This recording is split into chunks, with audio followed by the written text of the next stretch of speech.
What is going on, you guys? AK40 Kevin here in the gamer heaven. You know, I've wanted to lubricate my mechanical keyboard for quite some time now. For those of you that don't know, when you lubricate a mechanical keyboard, it makes it substantially quieter and also smoother to the touch while still maintaining that tactile resistance and click that we like so much. But the process takes about 6 to 10 hours as you have to desolder your board to remove each one of your switches individually, then disassemble each switch, then take a little micro brush like you're excavating a dinosaur fossil. It just seems like a lot of work for me. I'm lazy and I definitely treasure my time, and I do not want to sit there for 8 hours lubing up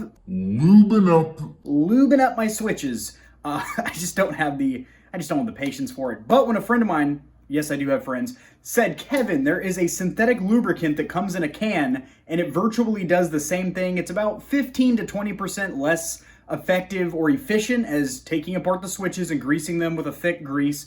But this synthetic lubricant, if applied properly, which I'm going to walk you guys through the steps today in a step-by-step tutorial, works almost as good and takes under an hour.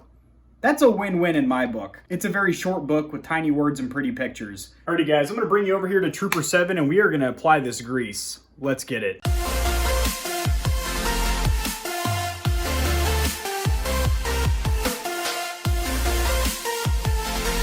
Alrighty guys, the very first thing you wanna do is of course shut down your PC, as we are gonna be doing a lot of typing on that keyboard. You don't wanna be doing any kind of weird stuff in Windows 10.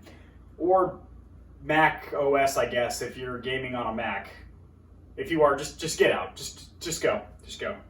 I'm kidding. We accept everyone here. Come on, come back in. Alrighty guys, the tools and equipment you are going to need for this process is relatively straightforward. First of all, you're going to need your lube. I will have this exact one linked in the description below. There are a couple brands out there that work, but Super Lube is the one that you'll see synonymously out there in every other forum. You know, even if you go into mechanical keyboard manufacturer websites, not necessarily the keyboards themselves, but the switches like Cherry MX Blues and stuff like that, like the actual switches that go into the mechanical keyboards.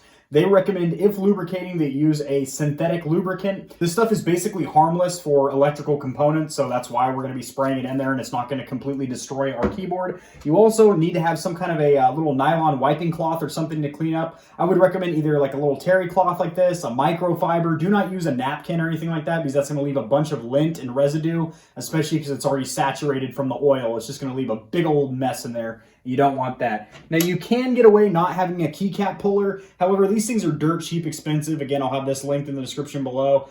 These things you can get for like $1. And it makes it a lot easier, because while you can just pry up the majority of the individual ones, like the D-pad, the escape button, the ones that are close up like this, you can actually they're actually in there really tight, and it's kind of hard to get into all these ones that are right next to other keys in there without accidentally snapping your switches, and you certainly do not want to do that, or else your ass is going to be doing some soldering. And then last but not least, just a couple of Q-tips to use in conjunction with this wiping cloth in here to make sure you get out all the residue out, because you don't want to leave your keyboard all oily like it just left the casting couch. All right, so first things first, guys, I'm going to run a little bit of YouTube magic here. I'm going to put you guys in a time lapse with a real dank banger of a song, and we'll be back in a few minutes when we have all of these keycaps off. So if you don't know how to use these, they're very simple. You just push them onto the keycaps, they snap in, and then pull up. Just like that. It makes getting your keycaps off an absolute breeze, and for like $1, you really can't argue with that. Because if not, you have to take them off like this. God dang it. See what I mean? Good Lord. There we go. It is doable, but it takes longer, and you kind of feel like you're flexing and stressing your switches, as where this pulls it straight up, and you don't have to risk snapping your switches, which in my case are some real nice Razer greens, which is my favorite Razer switch. I've tried the purples, those are my second favorite, but they were too light for me. I've tried the oranges, I've tried the blues, which they don't even make anymore. Those were cool. And then we're going to do a sound check with the keycaps off, and then with the keycaps on. And we are going to leave a couple of these switches ungreased or unlubricated so we can test out and get a side-by-side comparison. Then I'm also going to do a little typing test for you guys. It's going to be kind of like a little ASMR for you boys. All right, so just doing a little bit of light reading on this can here. Some of the applications: industrial, ball bearings, conveyors, chains, open gears, automotive calipers, chassis. Nothing in there says anything about like electronics goods at all. I've read this entire thing. It says nothing about like silicon chips or anything like that, but I've seen people use this exact one a million times, and hey man, if it destroys my keyboard, then learn from my mistakes, and I'd rather have it happen to me than you guys. So, and it'd be good YouTube content watching me destroy my keyboard. But I don't think that's gonna happen. So obviously you're not just gonna spray it on here like that and slather it up. You're gonna use this little squirty McSquirter here. You're gonna use this little applicator if you can get it off. That's what she said. All right, so I finally got it off. I'm gonna keep this little piece of Scotch tape on there so that way I can put this back on the bottle when I'm done. Gonna go ahead and insert it into the urethra tip of the, oh Jesus, that's probably not the right verbiage, but I like to use the word urethra as much as humanly possible. So this has a temperature range of 45 to 450 degrees Fahrenheit. So if your gameplay is super hot, dank fire like mine, and your keyboard really starts to smoke from your performance, you're fine there. And also, when you're ice cold in Cold War, you're gonna be fine as well with that 45-degree point. So you want to make sure you keep out of reach of children. I just made the age cutoff of 8, so I'm good there. Directions. I don't really know if you need directions for a aerosol can, but you know what? We're going to go with it. Shake well before using. So you want to jack it a couple times, and then it says, use handy extension. I like how they call this the handy extension. This little, oh boy. It's not in there very good. I'll tell you that right now. For pinpoint application. All right, let's lube this bad boy. All right, so the process is pretty straightforward, guys. What we're actually going to do with these Q-tips, besides just cleaning up, is we're actually going to depress the button like that. You're not going to get depressed, but these buttons are going to get depressed because that is how the solution is actually going to sink in there. The lubricant's actually going to work its way into the switches. And you can use latex gloves if you want. That's probably a good idea. I do have a bunch of them, but again, I don't feel like going to the garage, so I'm lazy, so I'm just going to do this like that. So this Q-tip is getting saturated now, which is kind of good because it's soaking into all sides of the switch, which is what you want. You don't just want like one of the 4 corners getting lubricated more than the others. Everyone needs to get lubed up equally here, or else nobody has a good time. All right, sweet. Now we're going to let those sit for about 5 minutes, and then we're going to press down each key multiple times to work that synthetic lubricant in there. And then we are going to clean up a little bit and proceed on to the next row here. All right, guys, so it's been about 5 minutes or so. I'm pulling the rest of these keycaps off. We're not going to do from this side of the keyboard over because well, for one, I hardly ever use any of these. I actually do use the number keys quite a bit, but I kind of still want a crisp tactile click on all these ones over here. And I also, for the video sake, I want to be able to test different switches against the new lubricated ones. So these have been sitting for a while. We're going to go ahead and depress them a few times.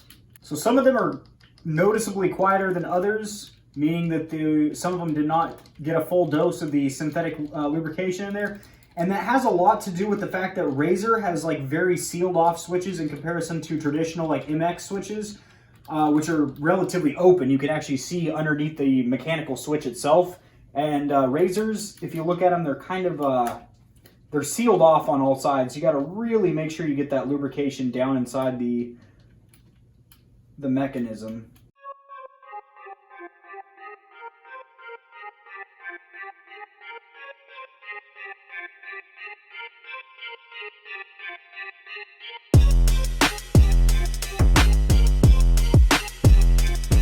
All right, sweet. So that is all the switches we're going to be lubricating, guys. Let's just get right to it.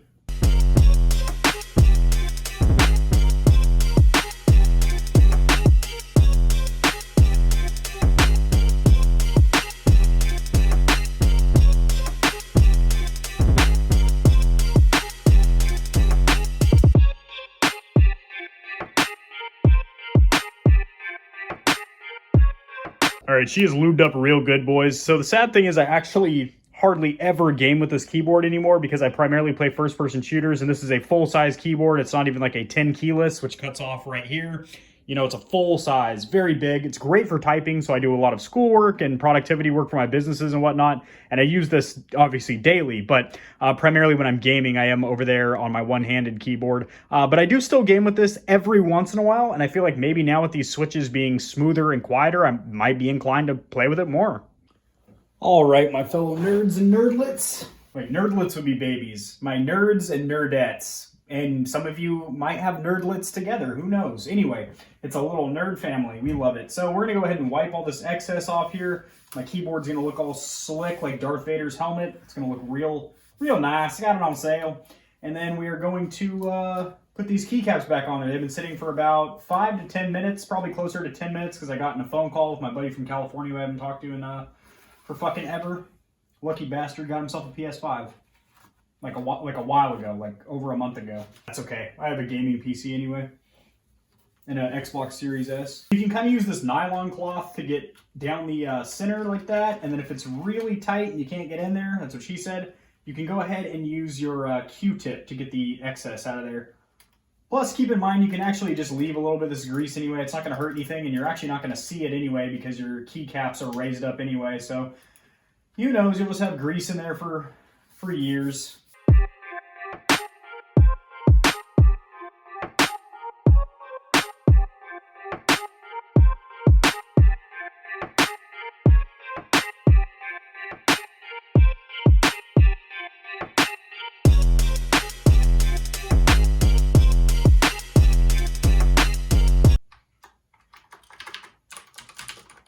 Oh, wow. Holy Christ. All right, guys, time for a sound check. So I can already tell when I was just putting these on, they are substantially quieter. Like,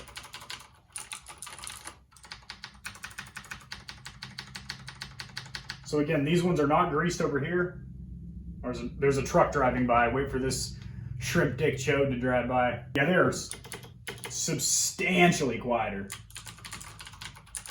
And you still get that nice tactile click. It's not like it made it all mushy or anything like that.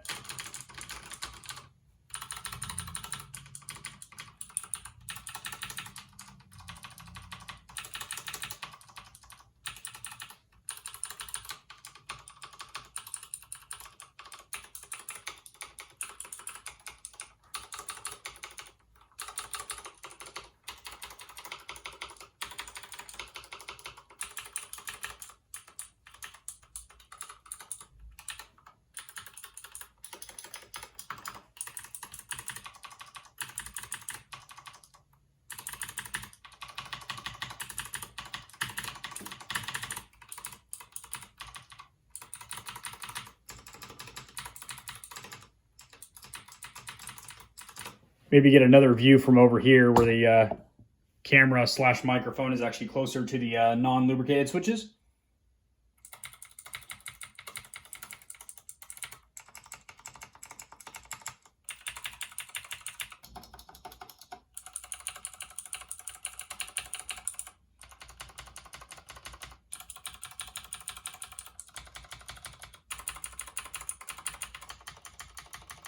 So keep in mind over the next 24 hours or so that oil, that grease, that lube is going to soak into there. And also probably the next week or so, just through typing, it's going to basically move that synthetic lubricant all the way through the mechanical switches, the mechanism in there. And it's probably going to get even quieter. Now, keep in mind, this won't last forever, but generally lubricants like this will last between 8 months to a year. And if you grease them by taking them apart, that can last substantially longer because it's actual like thick, like a creamy paste or gel kind of lubricant, vice a liquid spray like this. But I gotta say though, not only is it substantially quieter,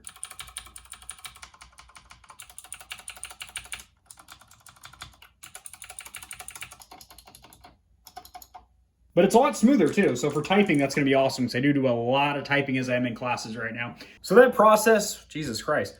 So that process took roughly 45 minutes and I was taking my time with it. Like I said, I got a phone call and stuff like that. If you were speed running this process, you could probably do this in about 15 to 20 minutes. And that's versus the 6 to 8 hours of desoldering a board and then disassembling each switch and then putting the paste in there with a little micro brush and stuff. So this is a lot quicker, and honestly, I feel like the results are noticeable. Like, it's substantially quieter, it's noticeably smoother, and you know, obviously the next couple of weeks of me playing with it, it's going to get that lubricant worked in through the mechanisms better and whatnot. But overall, I gotta say, I'm pretty satisfied, boys. All right, that's gonna do it.